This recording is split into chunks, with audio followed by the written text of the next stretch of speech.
ಸರ್ವರಿಗೂ ನಮಸ್ಕಾರ. ನಿಮಗೆಲ್ಲರಿಗೂ ಸಿರಿಗನ್ನಡ ಕಸ್ತೂರಿ ಯೂಟ್ಯೂಬ್ ಚಾನಲ್ಗೆ ಪ್ರೀತಿಯ ಸ್ವಾಗತ. ಪ್ರೀತಿಯ 9ನೇ ತರಗತಿ ವಿದ್ಯಾರ್ಥಿಗಳೇ, ಇಂದಿನ ಈ ವಿಡಿಯೋದಲ್ಲಿ ನಾನು ನಿಮಗೆ ಮೊದಲನೇ ಸಂಕಲನಾತ್ಮಕ ಪರೀಕ್ಷೆಯ ಒಂದು ಮಾದರಿ ಪ್ರಶ್ನೆ ಪತ್ರಿಕೆಯನ್ನು ಸ್ವಲ್ಪ ವಿವರಣಾತ್ಮಕವಾಗಿ ಪರಿಚಯಿಸ್ತಾ ಇದ್ದೇನೆ. ಈಗಾಗಲೇ ನೀವು 8ನೇ ತರಗತಿಯವರೆಗೆ ಬರೆದಿರುವಂತಹ ಎಲ್ಲ ಪರೀಕ್ಷೆಗಳು 40 ಅಂಕಗಳಿಗೆ ಆಗಿರುತ್ತೆ. ಅತಿ ಹೆಚ್ಚು ಅಂದರೆ ನೀವು 40 ಅಂಕಗಳಿಗೆ ಪರೀಕ್ಷೆಯನ್ನು ಬರೆದಿರ್ತೀರ. ಆದರೆ ಇದೇ ಮೊದಲ ಬಾರಿಗೆ ಪ್ರಥಮ ಭಾಷೆ ಕನ್ನಡ ವಿಷಯದಲ್ಲಿ 100 ಅಂಕಗಳಿಗೆ ನೀವು ಪರೀಕ್ಷೆಯನ್ನು ಬರಿತಾ ಇದ್ದೀರಿ. ಹಾಗಾಗಿ ಪರೀಕ್ಷೆಯನ್ನು ಬರೆಯುವ ಪೂರ್ವದಲ್ಲಿ ಈ ಪ್ರಶ್ನೆ ಪತ್ರಿಕೆಯ 100 ಅಂಕಗಳ ಪ್ರಶ್ನೆ ಪತ್ರಿಕೆಯ ಮಾದರಿ ಹೇಗಿರುತ್ತೆ ಅನ್ನುವುದನ್ನು ನೀವು ತಿಳ್ಕೊಂಡಿರಬೇಕಾಗತ್ತೆ. ಆ ಹಿನ್ನೆಲೆಯಲ್ಲಿ ಒಂದು ಮಾದರಿ ಪ್ರಶ್ನೆ ಪತ್ರಿಕೆಯನ್ನು ಪರಿಚಯಿಸ್ತಾ ಇದ್ದೇನೆ, ಗಮನಿಸ್ಕೊಳ್ತಾ ಹೋಗಿ. ಮೊದಲನೇ ಸಂಕಲನಾತ್ಮಕ ಪರೀಕ್ಷೆ ಸೆಪ್ಟೆಂಬರ್ 2025-26, ತರಗತಿ 9, ವಿಷಯ ಪ್ರಥಮ ಭಾಷೆ ಕನ್ನಡ, ಸಮಯ 3 ಗಂಟೆ. ಅಲ್ಲಿ 15 ನಿಮಿಷ ನಿಮಗೆ ಮತ್ತೆ ಹೆಚ್ಚಾಗಿ ನೀಡಲಾಗ್ತದೆ ಆ ಪ್ರಶ್ನೆ ಪತ್ರಿಕೆಯನ್ನು ಓದಿಕೊಳ್ಳುವ ಸಲುವಾಗಿ. ಇನ್ನು ಗರಿಷ್ಠ ಅಂಕಗಳು 100. ಈ ಪ್ರಶ್ನೆ ಪತ್ರಿಕೆ ಮಾದರಿ ನಿಮ್ಮ SLC ಮಾದರಿಯಲ್ಲಿಯೇ ಇರ್ತದೆ. SLC ಪ್ರಥಮ ಭಾಷೆ ಕನ್ನಡ ಪ್ರಶ್ನೆ ಪತ್ರಿಕೆಯ ವಿನ್ಯಾಸದ ರೀತಿಯಲ್ಲೇ ಈ ಪ್ರಶ್ನೆ ಪತ್ರಿಕೆಯೂ ಸಹ ಇರುತ್ತೆ. ಮೊದಲನೇದು ನೋಡಿ, ಮೊದಲ ಮೇನ್, ಕೆಳಗಿನ ಪ್ರಶ್ನೆಗಳಿಗೆ ಅಥವಾ ಅಪೂರ್ಣ ಹೇಳಿಕೆಗಳಿಗೆ 4 ಆಯ್ಕೆಗಳನ್ನು ನೀಡಲಾಗಿದೆ. ಅವುಗಳಲ್ಲಿ ಸೂಕ್ತವಾದ ಉತ್ತರವನ್ನು ಆರಿಸಿ ಕ್ರಮಾಕ್ಷರದೊಂದಿಗೆ ಬರೆಯಿರಿ ಅಂತ ಇದೆ. ಇದು 6 ಪ್ರಶ್ನೆಗಳನ್ನು ಕೇಳ್ತಾರೆ. ಈ ಎಲ್ಲ 6 ಪ್ರಶ್ನೆಗಳೂ ಸಹ ವ್ಯಾಕರಣ ವಿಭಾಗಕ್ಕೆ ಸಂಬಂಧಿಸಿರುವುದಾಗಿರುತ್ತದೆ. ಬಹುತೇಕ ನಿಮಗೆ ಈಗಾಗಲೇ 4 ಪಾಠ, 4 ಪದ್ಯ, ಹಾಗೆಯೇ 3 ಪಠ್ಯಪೋಷಕ ಪಾಠಗಳಾಗಿದ್ದಾವೆ. ಅದರಲ್ಲಿ 4 ಪಾಠ, 4 ಪದ್ಯಗಳ ಹಿಂಬದಿಯಲ್ಲಿ ವ್ಯಾಕರಣಾಂಶಗಳಿದೆ. LBAಯಲ್ಲೂ ಸಹ ನೀವು ಆ ವ್ಯಾಕರಣಾಂಶಗಳನ್ನು ಓದಿರ್ತೀರಾ. ಆ ವ್ಯಾಕರಣಾಂಶಗಳನ್ನೇ ಇಲ್ಲಿ ಕೇಳಲಾಗ್ತದೆ. ಮೊದಲ ಪ್ರಶ್ನೆಯನ್ನು ಗಮನಿಸಿ. ನೀರನ್ನು ಪದದಲ್ಲಿರುವ ವಿಭಕ್ತಿ ಪ್ರತ್ಯಯ ಅಂತ ಕೇಳಿದ್ದಾರೆ. ಉತ್ತರವನ್ನು ಆನಂತರದಲ್ಲಿ ನೋಡಿ. ಮೊದಲು ಉತ್ತರವನ್ನು ಆಲೋಚಿಸಿ. ನೀರನ್ನು, ನೀರು ಕೂಡಿಸು ಅನ್ನು ಅಂತಿದೆ. ಹಾಗಾದರೆ ಅನ್ನು ವಿಭಕ್ತಿ ಪ್ರತ್ಯಯ ಎಷ್ಟನೇದು? ಪ್ರಥಮವು, ದ್ವಿತೀಯ, ಅನ್ನು. ಆನಂತರ ಆಯ್ಕೆ ನೋಡಿ. ಆಗ ನಿಮಗೆ ಆಯ್ಕೆಗಳಲ್ಲಿ ಗೊಂದಲ ಆಗೋದಿಲ್ಲ. ಆಯ್ಕೆ ಎ ಪ್ರಥಮ, ಬಿ ದ್ವಿತೀಯ, ಸಿ ಪಂಚಮಿ, ಡಿ ಸಪ್ತಮಿ ಅಂತಿದೆ. ಸರಿಯಾದ ಉತ್ತರ ಬಿ ದ್ವಿತೀಯ ಎಂಬುದಾಗಿ ನೀವು ಬರೀಬೇಕಾಗತ್ತೆ. ಆನಂತರ ಕೆಳಗಿನವುಗಳಲ್ಲಿ ನಿಷೇಧಾರ್ಥಕ ಕ್ರಿಯಾಪದಕ್ಕೆ ಉದಾಹರಣೆ. ಇಲ್ಲಿ ಕ್ರಿಯಾಪದ 3 ರೂಪಗಳು, ವಿಧ್ಯರ್ಥಕ, ನಿಷೇಧಾರ್ಥಕ, ಸಂಭವನಾರ್ಥಕ ಗೊತ್ತಿದ್ರೆ ಉತ್ತರವನ್ನು ಸುಲಭವಾಗಿ ಬರಿಬಹುದು. ತಿಂದಾನು, ತಿಂದನು, ತಿನ್ನಲಿ, ತಿನ್ನನು. ತಿಂದಾನು ಸಂಭವನಾರ್ಥಕ, ತಿಂದನು ಭೂತಕಾಲದಲ್ಲಿದೆ, ತಿನ್ನಲಿ ವಿಧ್ಯರ್ಥಕ ಕ್ರಿಯಾರೂಪದಲ್ಲಿದೆ, ನಿಷೇಧಾರ್ಥಕ ತಿನ್ನನು, ತಿನ್ನುವುದಿಲ್ಲ ಎನ್ನುವುದನ್ನು ಹೇಳುತ್ತೆ. ಹಾಗಾಗಿ ಉತ್ತರ ಡಿ ತಿನ್ನನು ಎಂಬುದಾಗಿ ಬರೀಬೇಕು. ಇಲ್ಲಿ ಯಾವುದೇ ಪ್ರಶ್ನೆಯನ್ನು ಬರೆಯುವ ಅವಶ್ಯಕತೆ ಇರುವುದಿಲ್ಲ. ಕೇವಲ ಪ್ರಶ್ನೆ ಸಂಖ್ಯೆಯನ್ನು ಹಾಕಿ ಕ್ರಮಾಕ್ಷರ ಯಾವುದು ಎ ಅಥವಾ ಬಿ ಅಥವಾ ಸಿ ಅಥವಾ ಡಿ ಅಂತ ಹೇಳಿ ಅದರ ಮುಂದಿರುವ ಉತ್ತರವನ್ನು ಬರೀಬೇಕು. ಕೆಳಗಿನವುಗಳಲ್ಲಿ ಸಕರ್ಮಕ ಧಾತುವಿಗೆ ಉದಾಹರಣೆ. ಕರ್ಮಪದವನ್ನು ಬಯಸುವಂತಹದ್ದು ಸಕರ್ಮಕ ಧಾತು. ಮಲಗು, ಹೊಳೆ, ಕೇಳು, ಓಡು ಎಂಬುದಾಗಿದೆ. ಸರಿಯಾದ ಉತ್ತರ ಯಾವುದು? ಈ ಧಾತುವನ್ನು ಗುರುತಿಸುವಲ್ಲಿ ನಾವು ಒಂದು ಸಣ್ಣ ಕೆಲಸವನ್ನು ಮಾಡಬಹುದು. ಅದರ ಹಿಂದೆ ಏನನ್ನು ಎಂಬ ಪ್ರಶ್ನೆಯನ್ನು ಹಾಕಿಕೊಂಡ್ರೆ ನಮಗೆ ಯಾವುದು ಆ ಪ್ರಶ್ನೆ ಸರಿಯಾಗತ್ತೆ, ಉತ್ತರವನ್ನು ಬಯಸತ್ತೆ, ಉತ್ತರ ನೀಡಲಿಕ್ಕೆ ಸಾಧ್ಯ ಆಗತ್ತೆ, ಅದು ಸಕರ್ಮಕ. ಉದಾಹರಣೆಗೆ ನೋಡಿ, ಏನನ್ನು ಮಲಗು. ಆ ವಾಕ್ಯ ಕೇಳ್ತಿದ್ದಾಗೆ ನಮಗೆ ಅದು ಅರ್ಥ ಇಲ್ಲ ಅಂತ ಅನ್ಸತ್ತೆ. ಅದು ಹಾಗಾಗಿ, ಯಾಕೆಂದರೆ ಅಲ್ಲಿ ಕರ್ಮಪದ ಬರುವುದಿಲ್ಲ. ಹಾಗಾಗಿ ಅದು ಅಕರ್ಮಕ.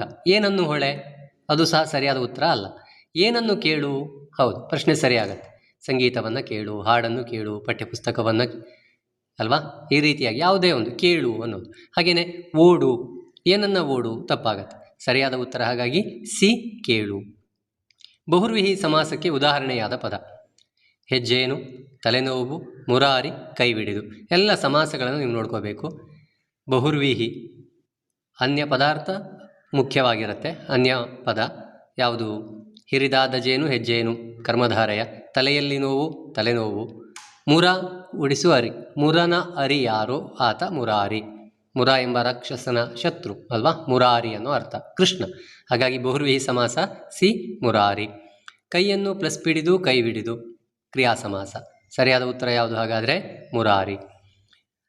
ಆನಂತರ ವರ್ತಮಾನ ಕಾಲದ ಕಾಲಸೂಚಕ ಪ್ರತ್ಯಯ. ಎಲ್ಲ ಕಾಲಸೂಚಕ ಪ್ರತ್ಯಯಗಳು ಉತ್ತ, ದ, ಉ, ಆ ಎಂಬುದಾಗಿ ನೆನಪಿಟ್ಕೊಳ್ತೇವೆ. ವರ್ತಮಾನ ಉತ್ತ, ಭೂತ ದ, ಭವಿಷ್ಯತ್ ಕಾಲ ವ ಅಥವಾ ಉವ. ಹಾಗಾಗಿ ಸರಿಯಾದ ಉತ್ತರ ಎ ಉತ್ತ. ಬಣ್ಣಗೆಟ್ಟಿತ್ತು ಪದ ಈ ಸಂಧಿಗೆ ಉದಾಹರಣೆಯಾಗಿದೆ. ಬಣ್ಣ ಪ್ಲಸ್ ಕಿಟ್ಟಿತ್ತು, ಬಣ್ಣಗೆಟ್ಟಿತ್ತು, ಕಗೆ ಗ ಬಂದಿದೆ. ಕ ಎಲ್ಲಿತ್ತು? ಉತ್ತರ ಪದದ ಮೊದಲಲ್ಲಿ. ಹಾಗಾಗಿ ಇದು ಆದೇಶ ಸಂಧಿ ಆಗುತ್ತೆ. ಸರಿಯಾದ ಉತ್ತರ ಬಿ, ಆದೇಶ ಸಂಧಿ. ಹೀಗೆ 6 ಪ್ರಶ್ನೆಗಳು ವ್ಯಾಕರಣಾಂಶದ್ದಾಗಿರುತ್ತೆ.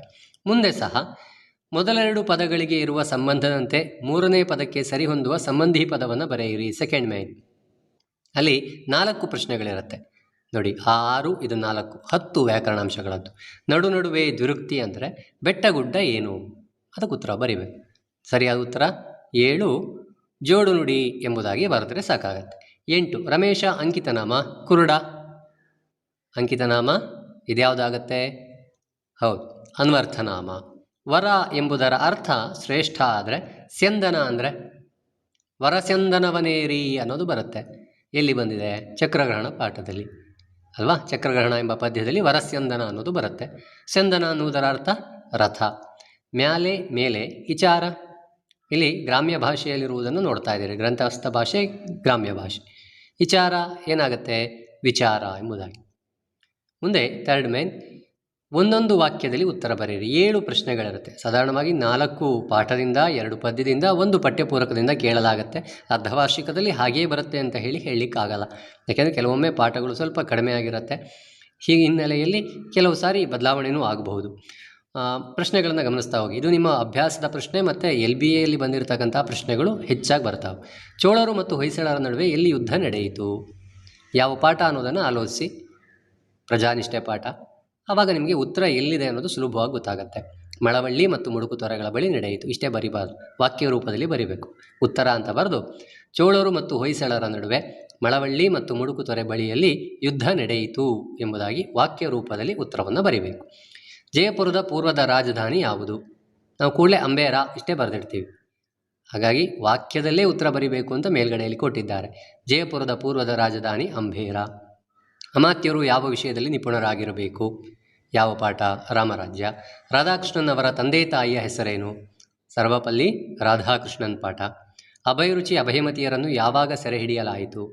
ಪಾಠ ಯಾವುದು ಅನ್ನೋದನ್ನು ಆಲೋಚಿಸಿ. ಆಗ ನಿಮಗೆ ಉತ್ತರ ಸುಲಭವಾಗಿ ಗೊತ್ತಾಗುತ್ತೆ. ಬಲಿಯ ನಿತ್ತೊಡೆ ಮುನಿವೆ. ಪಾರ್ಥನು ಬಾಣದಿಂದ ಯಾರಿಗೆ ವಂದಿಸಿದನು? ಚಕ್ರಗ್ರಹಣ ಎಂಬ ಪದ್ಯ. ಪೋರ್ಚುಗೀಸರು ಚೆನ್ನಭೈರಾದೇವಿಗೆ ನೀಡಿದ್ದ ಬಿರುದು ಯಾವುದು? ಚೆನ್ನಭೈರಾದೇವಿ ಎಂಬ ಪಾಠ ಅಲ್ವಾ? ಮುಂದೆ 3-4 ವಾಕ್ಯಗಳಲ್ಲಿ ಉತ್ತರಿಸಿ. ಇಲ್ಲಿ 20 ಪ್ರಶ್ನೆಗಳಿದೆ. ಇಲ್ಲಿ ಸಾಧಾರಣವಾಗಿ ಗಮನಿಸಿ ನೀವು, 4 ಗದ್ಯದಿಂದ ಬಂದರೆ 2 ಪದ್ಯದಿಂದ ಬರುತ್ತೆ. ಉಳಿದಿರುವ 4 ಪಠ್ಯಪೂರಕದಿಂದ ಕೇಳಲಾಗತ್ತೆ. ವಾರ್ಷಿಕದಲ್ಲಿ ಖಂಡಿತ ಹೀಗೆ ಆಗುತ್ತೆ. ಮಧ್ಯವಾರ್ಷಿಕೆಯಲ್ಲಿ ಈಗಾಗಲೇ ಹೇಳಿದ ಹಾಗೆ ಪಾಠಗಳು ಅಷ್ಟು ಆಗದೇ ಇದ್ದಲ್ಲಿ ಒಂಚೂರು ಬದಲಾವಣೆಗಳನ್ನು ಮಾಡಿಕೊಳ್ತಾರೆ. ಬನದಮ್ಮನಹಳ್ಳಿಯ ದೇವಾಲಯದ ಮುಂದೆ ಯಾವ ವಿಚಾರವಾಗಿ ಚರ್ಚೆ ನಡೆದಿತ್ತು? ನಿಮ್ಮ ಪಠ್ಯಪುಸ್ತಕದಲ್ಲಿ ಈ ಪ್ರಶ್ನೆ ಇದೆ, ಉತ್ತರವೂ ಇರುತ್ತೆ. ಪಾಠ ಪ್ರಜಾನಿಷ್ಠೆ. ಜಯಪುರದ ಬೀದಿ ಹಾಗೂ ಮನೆಗಳ ಸೌಂದರ್ಯವನ್ನು ವರ್ಣಿಸಿ. ಯಾವುದು ಪಾಠ? ಬೆಡಗಿನ ತಾಣ ಜಯಪುರ. ರಾಧಾಕೃಷ್ಣನ್ ಅವರ ವೇಷಭೂಷಣಗಳ ಬಗ್ಗೆ ಬರೆಯಿರಿ. ಸ್ಟಾಲಿನ್ ಅವರು ರಾಧಾಕೃಷ್ಣನ್ ಅವರ ಬೀಳ್ಕೊಡುಗೆ ಸಮಾರಂಭದಲ್ಲಿ ಏನು ಹೇಳಿದರು? ಇಲ್ಲಿ ಯಾವುದೇ ಪ್ರಶ್ನೆಗೆ ನಾನು ಉತ್ತರ ಹೇಳೋದಿಲ್ಲ, ಏಕೆಂದರೆ ಆ ಉತ್ತರಗಳನ್ನು ನೀವು ನೋಡ್ಕೋಬೋದು. ಎಲ್ಲ LBAದಲ್ಲೂ ಸಹ ನಿಮಗೆ ಉತ್ತರಗಳು ಸಿಗತ್ತೆ. ನಿಮಗೆ ನೋಟ್ಸ್ಗಳಲ್ಲೂ ಸಹ ಉತ್ತರಗಳು ಸಿಗ್ತಾವೆ. ಕವಿ ಈ ಹಾಡನ್ನು ಹೊಸತು ಎಂದು ಹೇಳಲು ಕಾರಣವೇನು? ಯಾವುದು ಪದ್ಯ? ಯಾವುದು? ಹೊಸ ಹಾಡು. ಚಂಡಮಾರಿ ಜನರನ್ನು ಕುರಿತು ಏನು ಹೇಳಿದಳು? ಯಾವುದು? ಬಲಿಯ ನಿತ್ತೊಡೆ ಮುನಿವೆ. ಹಾಗಾಗಿ ಪ್ರಶ್ನೆ ಕೊಟ್ಟಾಗ ಒಮ್ಮೆ ನೀವು ಯಾವ ಪದ್ಯ ಅಥವಾ ಯಾವ ಪಾಠ ಅನ್ನೋದನ್ನು ಆಲೋಚಿಸಿ. ಭರತ ಚಕ್ರವರ್ತಿ ಓಲಗ ಮಂಟಪವನ್ನೇರಿದ ಸಂದರ್ಭವನ್ನು ವರ್ಣಿಸಿ. ಯಾವುದು? ಸಿರಿಯ ನಿನ್ನೆಯನ ಬಣ್ಣಿಪೆನು ಪಠ್ಯಪೂರಕ ಪಾಠದ್ದು. ಶಬಲೆ ಹೇಳಿದಂತೆ ಪೋರ್ಚುಗೀಸರು ಯಾವ ಕಾರಣಗಳಿಗಾಗಿ ಯುದ್ಧಕ್ಕೆ ಸಿದ್ಧರಾಗಿದ್ದರು? ಚೆನ್ನಭೈರಾದೇವಿ. ಬೇರೆ ಬೇರೆ ಭಾಷಿಕರು ತನ್ನ ಕೃತಿಯನ್ನು ಹೇಗೆ ಹೊಗಳಬೇಕೆಂದು ರತ್ನಾಕರ ವರ್ಣಿ ಬಯಸುವನು? ಇದು ಸಹ ಸಿರಿಯ ನಿನ್ನೆಯನ ಬಣ್ಣಿಪೆನು. ಜಗದಲ್ಲಿ ಎಂತಹ ಜನರಿದ್ದಾರೆ ಹಾಗೂ ಪುಟ್ಟ ಹಕ್ಕಿಗೆ ಯಾರ ಭಯವಿದೆ? ಪುಟ್ಟ ಹಕ್ಕಿ ಅನ್ನುವಂತಹ ಪದ್ಯ. ಇವು 4 ಸಹ ಇಲ್ಲಿ ಗಮನಿಸಿ ನೀವು, 4 ಪಾಠದ್ದಾದರೆ 2 ಪದ್ಯ ಮತ್ತು 4 ಪಠ್ಯಪೂರಕ ಪಾಠದ್ದಾಗಿದೆ. ಇನ್ನು 5th ಮೇನ್, ಕೆಳಗಿನ ಕವಿ ಅಥವಾ ಸಾಹಿತಿಗಳ ಸ್ಥಳ, ಕಾಲ, ಕೃತಿ ಮತ್ತು ಬಿರುದು, ಪ್ರಶಸ್ತಿಗಳನ್ನು ಕುರಿತು ವಾಕ್ಯ ರೂಪದಲ್ಲಿ ಬರೆಯಿರಿ. ಇಲ್ಲಿ 2 ಕವಿಗಳ ಅಥವಾ ಸಾಹಿತಿಗಳ ಬಗ್ಗೆ ಪ್ರಶ್ನೆ ಇರುತ್ತೆ. ತಲಾ 3 ಅಂಕಗಳು, ಒಟ್ಟು ನಿಮಗೆ 6 ಅಂಕಗಳು ಲಭಿಸಾಗುತ್ತೆ. ಒಬ್ಬರಿಂದ ಗದ್ಯದಿಂದ ಕೇಳಿದ್ರೆ ಇನ್ನೊಬ್ಬರನ್ನು ಪದ್ಯದಿಂದ ಕೇಳಲಾಗತ್ತೆ. ಇದು ಗಮನದಲ್ಲಿರಲಿ. ಇನ್ನೊಂದು ಬಹುಮುಖ್ಯವಾಗಿ ಇಲ್ಲಿ ನೆನಪಿಟ್ಕೊಳ್ಬೇಕಾಗಿರೋದು, ನೀವು ಅವರ ಕಾಲ, ಸ್ಥಳ, ಕೃತಿ ಇವೆಲ್ಲವನ್ನು ವಾಕ್ಯ ರೂಪದಲ್ಲಿ ಬರಿಬೇಕಾಗತ್ತೆ. ಈಗ ಉದಾಹರಣೆಗೆ ಶಿವರಾಮ ಕಾರಂತರ ಅಂದ ತಕ್ಷಣ ಸ್ಥಳ ಅಂತ ಹಾಕಿ ಉಡುಪಿ ಜಿಲ್ಲೆಯ ಕೋಟ ಎಂಬುದಾಗಿ ಬರೆಯುವಾಗಿಲ್ಲ. ಶಿವರಾಮ ಕಾರಂತರು ಉಡುಪಿ ಜಿಲ್ಲೆಯ ಕೋಟದಲ್ಲಿ ಜನಿಸಿದರು, ಈ ರೀತಿ ವಾಕ್ಯ ರೂಪದಲ್ಲಿ ಬರಿಬೇಕಾಗತ್ತೆ. ಮುಂದೆ 6th ಮೇನ್, ಕೆಳಗಿನ ಪದ್ಯಭಾಗಕ್ಕೆ ಪ್ರಸ್ತಾರ ಹಾಕಿ ಗಣ ವಿಭಾಗಿಸಿ ಛಂದಸ್ಸಿನ ಹೆಸರನ್ನು ಬರೆಯಿರಿ. ಅಲ್ಲಿ ಛಂದಸ್ಸು ಕೆಲಕಾಲ ಮುಗ್ರ ತಪಮಂ ಸಲ್ಲಿಸಿ ಸಮಾಧಿಯೊಳೆ ಮುಡುಪಿ 3ನೆಯ ದಿವಂ 2 ಸಾಲಿದೆ. ನಿಮ್ಗೆ ಈಗಾಗಲೇ ಛಂದಸ್ಸನ್ನು ಹೇಳಿಕೊಟ್ಟಿರ್ತಾರೆ. ಮಾತ್ರಾಗಣದಲ್ಲಿ ಕಂದಪದ್ಯ, ಭಾಮಿನಿ ಷಟ್ಪದಿ, ವಾರ್ಧಕ ಷಟ್ಪದಿ ಇಷ್ಟನ್ನು ಬಹುತೇಕ ಹೇಳಿಕೊಟ್ಟಿರ್ತಾರೆ. ಅವುಗಳನ್ನು ನೋಡ್ಕೊಳ್ಳಿ. 3 ಸಾಲಿದ್ದರೆ ಅದು ಷಟ್ಪದಿ ಆಗಿರುತ್ತೆ. ಆಮೇಲೆ ಷಟ್ಪದಿಯಲ್ಲಿ ಅದು ಭಾಮಿನಿಯೋ ವಾರ್ಧಕವೋ ಅನ್ನೋದು ನೀವು ಮಾತ್ರೆಗಳ ಲೆಕ್ಕಾಚಾರದಲ್ಲಿ ಕಂಡುಹಿಡಿಬೇಕು. 2 ಸಾಲಿದ್ದಲ್ಲಿ ಅದು ಕಂದಪದ್ಯ. ಯಾಕೆ 4 ಸಾಲು ಇರ್ತಕ್ಕಂಥದ್ದು ಅರ್ಧ ಭಾಗ ಕೊಡ್ತಾರೆ. ಷಟ್ಪದಿಯಲ್ಲೂ ಅಷ್ಟೇ 6 ಸಾಲು ಇರೋದು, ಅದರ ಅರ್ಧ ಭಾಗವನ್ನು ಕೊಡ್ತಾರೆ ಈ ಹಿನ್ನೆಲೆಯಲ್ಲಿ. ಹಾಗಾಗಿ ಇದು ಯಾವುದಾಗುತ್ತೆ? ಕಂದಪದ್ಯ ಆಗುತ್ತೆ. ಗಣ ವಿಭಾಗ 4-4 ಆಗುತ್ತೆ. ಭಾಮಿನಿ ಆದರೆ 3-4 3-4ಕ್ಕೆ, ವಾರ್ಧಕ ಆದರೆ 5-5-5-5ಕ್ಕೆ. ಇದು ನಿಮಗೆ ನೆನಪಿನಲ್ಲಿ ಇರಬೇಕಾಗತ್ತೆ. ಬಹುಮುಖ್ಯವಾಗಿ ಪ್ರಸ್ತಾರ ಹಾಕೋದು ಗೊತ್ತಿರಬೇಕು. ಮುಂದೆ 7th ಮೇನ್, ಕೆಳಗಿನ ವಾಕ್ಯದಲ್ಲಿರುವ ಅಲಂಕಾರವನ್ನು ಹೆಸರಿಸಿ ಲಕ್ಷಣ ಬರೆದು ಸಮನ್ವಯಗೊಳಿಸಿ. ಇಲ್ಲಿ ಅಲಂಕಾರ, ಉಪಮಾಲಂಕಾರ, ರೂಪಕ ಅಲಂಕಾರ, ಬಹುತೇಕ ಇವೆರಡು ಅಲಂಕಾರಗಳನ್ನು ನೀವು ಚೆನ್ನಾಗಿ ಅಭ್ಯಾಸ ಮಾಡಿರಬೇಕಾಗತ್ತೆ. LBAನಲ್ಲೂ ಸಹ ಇದೆ. LBA ಆಧಾರಿತವಾಗಿ ಈ ಸಾರಿ ಹೆಚ್ಚಿನದಾಗಿ ಪ್ರಶ್ನೆ ಪತ್ರಿಕೆ ಸಿದ್ಧ ಮಾಡುವುದರಿಂದಾಗಿ LBAಯಲ್ಲಿ ಇರತಕ್ಕಂತಹ ಎಲ್ಲ ಅಲಂಕಾರದ ಪ್ರಶ್ನೆಗಳನ್ನು ಒಮ್ಮೆ ಗಮನಿಸಿ. ಅಲ್ಲಿ ಗೀಜುಗನ ಗೂಡುಗಳು ತೊಟ್ಟಿಲಂತೆ ತೂಗುತ್ತಿದ್ದವು ಎಂಬುದಾಗಿದೆ. ಅಲ್ಲಿ ಉಪಮೇಯ, ಉಪಮಾನ, ಉಪಮಾವಾಚಕ, ಸಮಾನ ಧರ್ಮ, ಸಮನ್ವಯ, ಅಲಂಕಾರದ ಹೆಸರು ಮತ್ತು ಲಕ್ಷಣ ಇಷ್ಟನ್ನೂ ಬರಿಬೇಕಾಗತ್ತೆ. ಉಪಮೇಯ ಗೀಜುಗನ ಗೂಡಾದರೆ, ಉಪಮಾನ ತೊಟ್ಟಿಲು, ಉಪಮಾವಾಚಕ ಅಂತೆ, ಸಮಾನ ಧರ್ಮ ತೂಗುವುದು, ಈ ರೀತಿಯಲ್ಲಿ ಬರೆದು ಸಮನ್ವಯವನ್ನು ಬರಿಬೇಕು.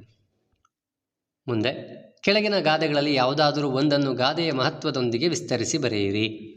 ಇದು 3 ಅಂಕಗಳಿಗೆ ಸಿಗತ್ತೆ ನಿಮಗೆ. 2 ಗಾದೆ ಕೊಟ್ಟಿರ್ತಾರೆ. ಇಲ್ಲೆಲ್ಲೂ ಆಯ್ಕೆಗಳಿರಲಿಲ್ಲ ಹಿಂದೆ, ಇಲ್ಲಿ ಒಂದು ಆಯ್ಕೆ ಇದೆ.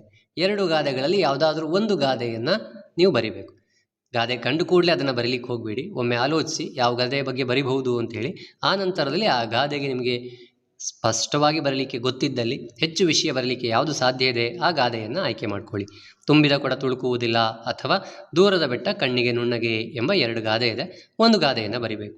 ಇಲ್ಲೂ ಸಹ ನಿಮ್ಮ ಪಠ್ಯಪುಸ್ತಕದಲ್ಲಿ ಕೆಲವು ಗಾದೆಗಳನ್ನು ಕೊಟ್ಟಿದ್ದಾರೆ. ಆ ಗಾದೆಯನ್ನು ನೆನಪಿನಲ್ಲಿ ಇಟ್ಕೊಂಡು ಆ ಗಾದೆಯನ್ನು ಹೆಚ್ಚಿಗೆ ಅಭ್ಯಾಸ ಮಾಡಿಕೊಳ್ಳಿ. ಮುಂದೆ ಕೆಳಗಿನ ವಾಕ್ಯ ಅಥವಾ ಹೇಳಿಕೆಗಳಿಗೆ ಸಂದರ್ಭ ಮತ್ತು ಸ್ವಾರಸ್ಯಗಳನ್ನು ಬರೆಯಿರಿ. ಇದು 6 ಪ್ರಶ್ನೆಗಳಿರುತ್ತೆ. ತಲಾ 3 ಅಂಕ, ಅಂದರೆ 18 ಅಂಕಗಳು ಸಿಗತ್ತೆ. ಹೆಚ್ಚಿನ ಸಂದರ್ಭದಲ್ಲಿ 3 ಪಾಠದಿಂದ 3 ಪದ್ಯದಿಂದ ಕೇಳಲಾಗುತ್ತೆ. ಬಹುತೇಕ ಕೇಳುವುದು ಹಾಗೇನೆ. ನೀವು ಆಯ್ಕೆ ಬರಿಬೇಕು, ಸಂದರ್ಭ ಬರಿಬೇಕು, ಸ್ವಾರಸ್ಯವನ್ನು ಬರಿಬೇಕು. ಆಯ್ಕೆ ಬರೆಯುವುದು ಗೊತ್ತಿದೆ. ಈ ಸಾಲನ್ನು ಡ್ಯಾಶ್ ಬರೆದ ಡ್ಯಾಶ್ ಎಂಬ ಗ್ರಂಥದಿಂದ ಆಯ್ದ ಡ್ಯಾಶ್ ಎಂಬ ಪದ್ಯದಿಂದ ಅಥವಾ ಪಾಠದಿಂದ ಆರಿಸಿಕೊಳ್ಳಲಾಗಿದೆ ಎಂಬುದಾಗಿ ಬರಿತೀರಿ. ಆಮೇಲೆ ಯಾವ ಸಂದರ್ಭದಲ್ಲಿ ಬಂದಿದೆ ಅದರ ವಿವರಣೆ ಬರಿತೀರಾ. ಆ ಸಾಲಿನ ವಿಶೇಷತೆ ಏನು ಅನ್ನೋದನ್ನು ಸ್ವಾರಸ್ಯ ರೂಪದಲ್ಲಿ ಬರಿತೀರಿ. ಈಗಾಗಲೇ ನಿಮಗೆ ನೋಟ್ಸ್ ಕೊಟ್ಟಿರ್ತಾರೆ, ಹಾಗಾಗಿ ಅದ್ರ ಬಗ್ಗೆ ಹೆಚ್ಚಿಗೆ ವಿವರಣೆ ಹೇಳೋದಿಲ್ಲ. ತಲಕಾಡುಗೊಂಡನಿಗೆ ಜಯವಾಗಲಿ ಕೊಟ್ಟಾಗ ಮೊದಲು ಯಾವ ಪಾಠ ಅನ್ನೋದನ್ನು ಆಲೋಚಿಸಿ. ಇದು ಪ್ರಜಾನಿಷ್ಠೆ ಪಾಠ. 1000 ಮೂರ್ಖರಿಗಿಂತಲೂ ಒಬ್ಬ ಪಂಡಿತ ಲೇಸು. ಯಾವುದು ಪಾಠ? ರಾಮರಾಜ್ಯ ಅನ್ನುವಂಥ ಪಾಠ. ಆನಂತರ ಬರೆದವರು, ಆಕರ ಗ್ರಂಥ, ಇವೆಲ್ಲ ನೆನಪಿನಲ್ಲಿ ಇರಬೇಕು ಆಯ್ಕೆಯನ್ನು ಬರೆಯುವಾಗ. ಆನಂತರ ಸಂದರ್ಭ ಮತ್ತು ಸ್ವಾರಸ್ಯವನ್ನು ಬರಿತೀರಾ. ಏರು ಜೌವನದ ಯುವಕರಂತೆ ಹಾಸ್ಯ ವಿನೋದಗಳಲ್ಲಿ ತೊಡಗುತ್ತಿದ್ದರು. ಯಾವುದು ಪಾಠ? ಸರ್ವಪಲ್ಲಿ ರಾಧಾಕೃಷ್ಣನ್ ಪಾಠ. ಮೋಹ ಮುಸುಕಿದ ಬುದ್ಧಿ ಸರ್ವನಾಶದ ಸಿದ್ಧಿ ಪದ್ಯ ಪಾರಿವಾಳದಿಂದ. ತೀವ್ರತರ ಗಂಭೀರ ಭಾವನೆಯ ತೆರೆಮಸಗಿ ವೀರಧ್ವನಿಯೇರಬೇಕು ಹೊಸ ಹಾಡು ಅನ್ನುವಂಥ ಪದ್ಯ. ಉಭಯ ಪಕ್ಷದಲ್ಲಿ ನಿಮಗೆ ಭೇದವೇ. ಹಾಗಾಗಿ ಗಮನಿಸಿ ಮಕ್ಕಳೇ, ಎಲ್ಲ ಪಾಠಗಳ ಪದ್ಯಗಳ ಪರಿಚಯ ನಿಮಗಿರಬೇಕು. ಬರೆದಂತಹ ಲೇಖಕರು, ಕವಿಗಳ ಪರಿಚಯ ಇರಬೇಕು. ಯಾರು ಯಾವ ಪದ್ಯವನ್ನು ಯಾವ ಪಾಠವನ್ನು ಬರೆದಿದ್ದಾರೆ, ಹಾಗೆ ಅದರ ಆಕರ ಗ್ರಂಥ ಇದ್ದರೆ ಇಲ್ಲಿ ಸುಲಭವಾಗಿ ನೀವು ಅಂಕಗಳನ್ನು ಗಳಿಸಲಿಕ್ಕೆ ಸಾಧ್ಯ ಆಗತ್ತೆ. ಇಲ್ಲಿ 3 ಪಾಠದಿಂದ 3 ಪದ್ಯದಿಂದ ಬಂದಿರುವುದನ್ನು ಗಮನಿಸ್ತಾ ಇದ್ದೀರಿ ಸಂದರ್ಭದಲ್ಲಿ. ಹಾಗೆಯೇ ಇನ್ನು ಪದ್ಯ ಭಾಗವನ್ನು ಪೂರ್ಣಗೊಳಿಸಿ 4 ಅಂಕಗಳಿಗೆ ನೆನ್ಪಿಟ್ಕೊಳ್ಳಿ. 4 ಸಾಲುಗಳನ್ನು ಬರೆದರೆ ನಿಮಗೆ 4 ಅಂಕಗಳು ಸಿಗ್ತವೆ. ಅತ್ಯಂತ ಸುಲಭವಾಗಿ ಸಿಗೋದು. ಆದರೆ ಇಲ್ಲಿ ಗಮನಿಸಬೇಕು, ಯಾವುದೇ ತಪ್ಪಾಗದ ಹಾಗೆ, ಸಾಲುಗಳು ಸಹ ಹಿಂದೆ ಮುಂದೆ ಆಗದ ಹಾಗೆ ನೀವು ಈ ಪದ್ಯವನ್ನು ಬರಿಬೇಕು. ನಿಮಗೆ ಕಂಠಪಾಠಕ್ಕಿರುವಂತಹ ಪದ್ಯಗಳನ್ನು ಅಲ್ಲಿ ಕಲಿತ್ಕೊಳ್ಳಿ. ಸಾಧಾರಣವಾಗಿ ಒಂದೇ ಪದ್ಯದಿಂದ ಆಯ್ಕೆಯನ್ನು ಕೊಡಲಾಗುತ್ತೆ. ಇಲ್ಲಿ ಅಥವಾ ಆಯ್ಕೆ ಇದೆ. ಸಾಧಾರಣವಾಗಿ 2 ಪದ್ಯಗಳದ್ದು ಕೇಳೋದಿಲ್ಲ. ಒಂದೇ ಪದ್ಯದ 2 ಚರಣಗಳನ್ನು ಕೊಟ್ಟು 1 ಚರಣವನ್ನು ನೀವು ಬರಿಬೇಕಾಗತ್ತೆ. ಮುಂದೆ ಕೆಳಗಿನ ಪದ್ಯ ಭಾಗವನ್ನು ಓದಿ ಅರ್ಥ ಮಾಡಿಕೊಂಡು ಅಡಕವಾಗಿರುವ ಮೌಲ್ಯವನ್ನು ಆಧರಿಸಿ ಸಾರಾಂಶ ಬರೆಯಿರಿ. ಇದು ಸಹ 4 ಅಂಕಗಳಿಗೆ ಸಿಗುತ್ತೆ. ಪದ್ಯವನ್ನು ನೀವು ಸರಿಯಾಗಿ ಅರ್ಥೈಸ್ಕೊಂಡಿದ್ರೆ, ಎಲ್ಲ ಸಾರಾಂಶವನ್ನು ಕಲಿತಿದ್ರೆ ಬರಿಬೋದು. ಇಲ್ಲಿ ಗಮನಿಸಿ. ಹರಿಯ ಕಾತಿಯ ತಡೆವರಾರೆಂದೆರಡು ಬಲ ಬೆರಗಾಗಿ ಕಣ್ಮುಚ್ಚಿರಲು ಭೀಷ್ಮನು ಬೆದರಿ ರಥದಿಂದಿಳಿದು ನಡೆತಂದು ದುರಿತವನ ಧಾವಾಗ್ನಿ ಲಕ್ಷ್ಮೀವರ ಮುಕುಂದ ಮುರಾರಿ ಜಯವೆನು ತೆರಗಿ ಮಗುಳೆದ್ ಅಚ್ಯುತನ ಮೃದುಕರವ ಪಿಡಿದೆಂದ. ಯಾವ ಪದ್ಯ? ಚಕ್ರಗ್ರಹಣ ಪದ್ಯದಿಂದ, ದೇವಿದಾಸ ಅವರು ಬರೆದಂಥ ಚಕ್ರಗ್ರಹಣ ಪದ್ಯದಿಂದ ಆರಿಸ್ಕೊಳ್ಳಲಾಗಿದೆ. ಇದನ್ನು ಬರೆದು ಆಮೇಲೆ ಅದರ ಹಿನ್ನೆಲೆಯನ್ನು ಬರೆದು ಇದರ ಸಾರಾಂಶವನ್ನು ಬರಿಬೇಕು. ಸಾಲಿಗೆ ಸಾಲು ಬರಿಬೇಡಿ, ಇಡೀ ಪದ್ಯ ಒಟ್ಟಾರೆಯಾಗಿ ಏನು ಸಾರಾಂಶವನ್ನು ಹೇಳ್ತಾ ಇದೆ ಅನ್ನೋದನ್ನು ಬರಿಬೇಕು. ಮುಂದೆ 12ನೇ ಮೇನ್, ಕೆಳಗಿನ ಪ್ರಶ್ನೆಗಳಿಗೆ 8-10 ವಾಕ್ಯಗಳಲ್ಲಿ ಉತ್ತರಿಸಿ. ಒಂದು ಪಾಠದಿಂದ ಒಂದು ಪದ್ಯದಿಂದ ಕೇಳಲಾಗುತ್ತೆ. ತಲಾ 4 ಅಂಕ, 8 ಅಂಕಗಳು ಸಿಗ್ತವೆ. ಇಲ್ಲಿ ಆಯ್ಕೆ ಇದೆ. ರಾಜ್ಯಾಡಳಿತದ ವಿಷಯದಲ್ಲಿ ರಾಮನ ಉಪದೇಶವನ್ನು ಸಂಗ್ರಹಿಸಿ ಬರೆಯಿರಿ, ಅಥವಾ ರಾಜನಲ್ಲಿ ತೋರಬಹುದಾದ 14 ದೋಷಗಳನ್ನು ವಿವರಿಸಿ ಅನ್ನೋ ಪ್ರಶ್ನೆ ಕೇಳಿದ್ದಾರೆ. ಹಾಗಾಗಿ ನೀವು ಯಾವುದಾದ್ರೂ ಒಂದು ಪ್ರಶ್ನೆಗೆ ಮೊದಲೇ ಆಲೋಚಿಸಿ ಉತ್ತರವನ್ನು ಬರೆಯಿರಿ. ಆಮೇಲೆ ಜೋಡಿ ಪಾರಿವಾಳಗಳ ನಿರ್ಧಾರದ ಬಗ್ಗೆ ನಿಮ್ಮ ಅಭಿಪ್ರಾಯವೇನು, ಅಥವಾ ಪಾರಿವಾಳ ಪದ್ಯದ ಕಥೆಯನ್ನು ನಿಮ್ಮ ಮಾತಿನಲ್ಲಿ ಬರೆಯಿರಿ ಎಂಬುದಾಗಿ ಕೇಳಿದ್ದಾರೆ. ಯಾವುದಾದ್ರೂ ಒಂದು ಪದ್ಯವನ್ನು ನೀವು ಇಲ್ಲಿ ಬರಿಬಹುದು. ಯಾವುದಾದ್ರೂ ಒಂದು ಪ್ರಶ್ನೆ ಒಂದೇ ಪದ್ಯದಾಗಿರುತ್ತೆ, ಅಲ್ಲೂ ಸಹ ಅಷ್ಟೇ ಒಂದೇ ಪಾಠದ 2 ಪ್ರಶ್ನೆಗಳಿರ್ತವೆ. ಹಾಗಾಗಿ ಇದಕ್ಕೆ ಆಲೋಚಿಸಿ ನೀವು ಉತ್ತರವನ್ನು ಬರೆಯಿರಿ. ಮುಂದೆ 13ನೇ ಮೇನ್, ಕೆಳಗಿನ ಗದ್ಯ ಭಾಗವನ್ನು ಮನಸ್ಸಿನಲ್ಲಿ ಓದಿಕೊಂಡು ಕೊಟ್ಟಿರುವ ಪ್ರಶ್ನೆಗಳಿಗೆ ಉತ್ತರ ಬರೆಯಿರಿ. ಇದು ಸಾಧಾರಣವಾಗಿ ಅಪಠಿತ ಗದ್ಯ, ನೀವು ಇದುವರೆಗೆ ಓದಿರುವಂತಹ ಗದ್ಯ ಆಗಿರೋದಿಲ್ಲ. ಯಾವುದಾದ್ರೂ ಒಂದು ಗದ್ಯ ಕೊಟ್ಟಾಗ ಆ ಗದ್ಯವನ್ನು ಓದ್ಕೊಳ್ಳಿ. ಆಮೇಲೆ ಅದಕ್ಕೆ ಸಂಬಂಧಪಟ್ಟ 2 ಪ್ರಶ್ನೆಗಳಿರ್ತಾವೆ, ತಲಾ 2 ಅಂಕಗಳು ಸಿಗ್ತವೆ. ಆ 2 ಪ್ರಶ್ನೆಗಳಿಗೆ ವಾಕ್ಯ ರೂಪದಲ್ಲಿ ಉತ್ತರವನ್ನು ನೀವು ಬರಿಬೇಕಾಗತ್ತೆ. ಮುಂದೆ ಪತ್ರ ಬರಿತಕ್ಕಂತಹದ್ದು, ಖಾಸಗಿ ಪತ್ರ ಮತ್ತು ವ್ಯಾವಹಾರಿಕ ಪತ್ರ. 5 ಅಂಕಗಳು ನಿಮಗಿಲ್ಲಿ ಸಿಗತ್ತೆ. ಮೊದಲನೇದು ಸಾಧಾರಣವಾಗಿ ವ್ಯಾವಹಾರಿಕ ಪತ್ರ ಆಗಿರುತ್ತೆ, 2ನೇದು ಖಾಸಗಿ ಪತ್ರ ಅಥವಾ ಖಾಸಗಿ ಆನಂತರ ವ್ಯಾವಹಾರಿಕ, ಹೀಗೂ ಕೊಡಬಹುದು. ಹಾಗಾಗಿ ನೀವು ಮೊದಲು ಆಲೋಚಿಸಿ, ಅದು ಖಾಸಗಿಯೋ ವ್ಯಾವಹಾರಿಕವೋ ಅಂತೇಳಿ. ನಾನು ಹೇಳೋದು, ಬಹುತೇಕ ನೀವು ವ್ಯಾವಹಾರಿಕ ಪತ್ರವನ್ನು ಆಯ್ಕೆ ಮಾಡಿಕೊಂಡ್ರೆ ಅಂಕಗಳು ಹೆಚ್ಚಿಗೆ ಸುಲಭವಾಗಿ ಗಳಿಸ್ಬೋದು.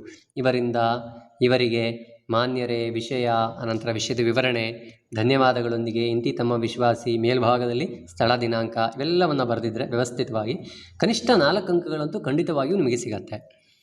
ಹಾಗೆಯೇ ಖಾಸಗಿ ಪತ್ರ, ತಂದೆಗೆ, ತಾಯಿಗೆ, ಸಹೋದರ, ಸಹೋದರಿ, ಸ್ನೇಹಿತೆ, ಅತ್ತೆ, ಮಾವ, ಚಿಕ್ಕಪ್ಪ, ಚಿಕ್ಕಮ್ಮ, ಇಂತಹ ಸಂಬಂಧಿಕರಿಗೆ ಬರೆಯುವಂಥ ಪತ್ರಗಳು ಯಾವುದಾಗಿರುತ್ತೆ? ಖಾಸಗಿ ಪತ್ರಗಳಾಗಿರ್ತವೆ. ಅದನ್ನು ಬರೆಯುವಂಥದ್ದು ಗೊತ್ತಿದೆ ನಿಮಗೆ.